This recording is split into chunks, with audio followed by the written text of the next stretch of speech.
Hello दोस्तों, आपका हमारे YouTube चैनल यूनिकॉर्न पंकज में स्वागत है।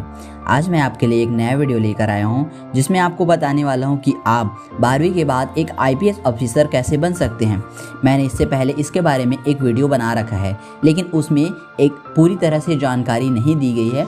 तो मैं इस वीडियो में IPS अफसर बनने के लिए शुरू से लेकर अंत तक पूरी जानकारी इस एक ही वीडियो में देने वाला हूं। अगर आप भी 12th पास कर चुके हैं या 12th में पढ़ाई कर रहे हैं और आपका भी सपना है कि आप एक IPS अफसर बन सके, तो हमारी इस वीडियो को ध्यान से देखिए। इस वीडियो में पूरा IPS अफसर कैसे बन सकते हैं इसके बारे में पूरी जानकारी इस एक ही वीडियो में देने वाला हूं। अगर आपने अभी तक हमारे चैनल को सब्सक्राइब नहीं किया तो प्लीज़ चैनल को सब्सक्राइब कर लीजिए, बेल आइकन को भी प्रेस कर लीजिए ताकि मेरे आने वाले सभी नए वीडियो आप तक पहले पहुंच सके। चलिए दोस्तों वीडियो की तरफ, और आपको बताते हैं कि आप किस तरह से IPS अफसर बन सकते हैं। IPS अफसर बनने से पहले आपको ये जानना ज़रूरी होगा कि IPS अफसर आखिर होते कौन हैं। IPS का पद भारत की इंटरनेशनल सिक्योरिटी सिस्टम में बहुत ही प्रतिष्ठित पद होता है, जिसका गठन 1948 में हुआ था। यह ऑल इंडिया सर्वे में है जो इंडियन में अलग अलग तरीके से सेंटर और गवर्नमेंट दोनों को सर्विस प्रोवाइड करती है। बहुत से स्टूडेंट हैं जिनका सपना एक IPS अफसर बनने का है। यदि आप उनमें से भी एक हैं और यदि आपको एक सपना है कि आप IPS अफसर बनना चाहते हैं तो आप सही जगह आए हैं। तो सबसे पहले IPS अफसर का फुल फॉर्म क्या होता है। IPS का फुल फॉर्म होता है इंडियन पुलिस सर्विस, जिसको भारतीय प्रशासनिक सेवा भी कहते हैं। अब चलिए चलते हैं और आपको बताते हैं कि IPS अफसर आखिर होते कौन हैं। UPSC द्वारा आयोजित सिविल सर्विस एग्जाम देकर एक IPS अफसर बना जाता है। एक IPS अफसर अपने शहर के लोगों की सुरक्षा व्यवस्था को बनाए रखता है। उसके साथ साथ एक IPS अफसर को सरकारी संपत्ति में जिम्मेदारी भी होती है। IPS अपने शहर में शांति और सुरक्षा व्यवस्था तथा अपने क्षेत्र में हो रहे दंगों को बढ़ने से रोकने के लिए होता है। अपने क्षेत्र की शांति व्यवस्था के लिए एक IPS लायन ऑर्डर को भी पास कर सकते हैं। IPS ऑफिसर भारतीय सुरक्षा guard, CBI, intelligence bureau, CRPF, BSF और इंडो सेना के साथ मिलकर कार्य करती है और इन्हें निर्देश भी देती है। IPS अफसर को अपने शहर के सुरक्षा और शांति व्यवस्था के साथ साथ मुख्यमंत्री और प्रधानमंत्री की सुरक्षा की भी जिम्मेदारी होती है।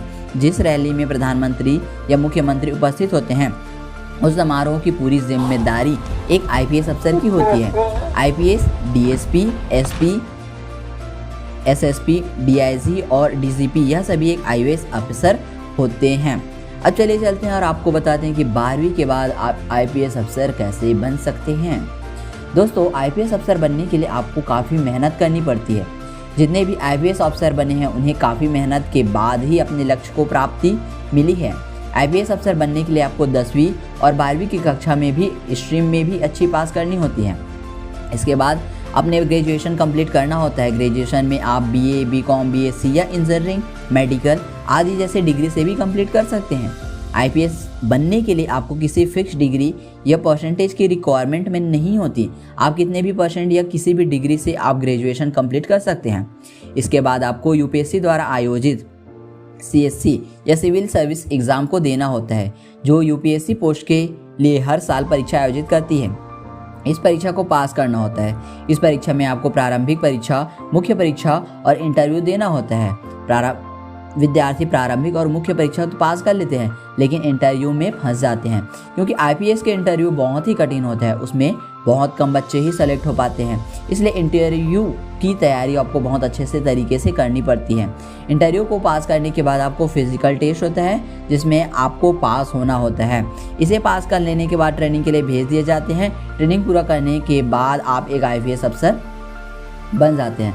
अब इसके बात करें अगर एलिजिबिलिटी क्राइटेरिया की, तो यदि आप IPS अफसर बनना चाहते हैं, UPSC एग्ज़ाम देना चाहते हैं, तो इसके लिए आपको UPSC की योग्यता के बारे में जानना चाहिए, जिसमें पहला होता है आपको भारत का नागरिक होना चाहिए।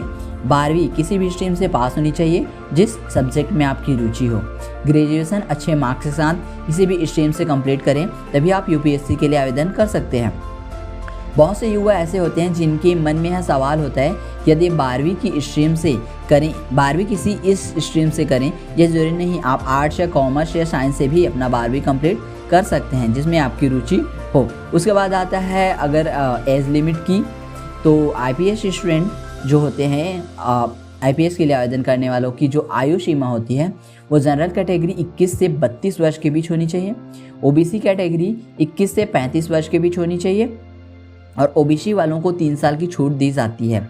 एसटी/एससी कैटेगरी 21 से 37 वर्ष के आयु के बीच होनी चाहिए। एसटी/एससी कैटेगरी वालों को 5 साल की छूट दी जाती है।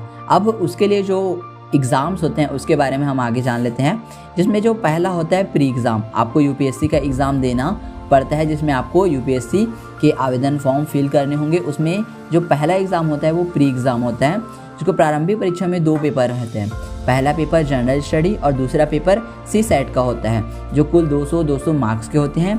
इसमें नंबर ऑफ क्वेश्चंस अलग अलग होते हैं। पहले पेपर में जो क्वेश्चन, दूसरे पेपर में 80 क्वेश्चन होते हैं। यह पेपर आप हिंदी या इंग्लिश दोनों माध्यम में कई लैंग्वेज में दे सकते हैं। उसके बाद होता है मेन एग्ज़ाम। मेन एग्ज़ाम में आपको 9 पेपर देने होते हैं, जिसमें कुल 1750 अंकों का होता है।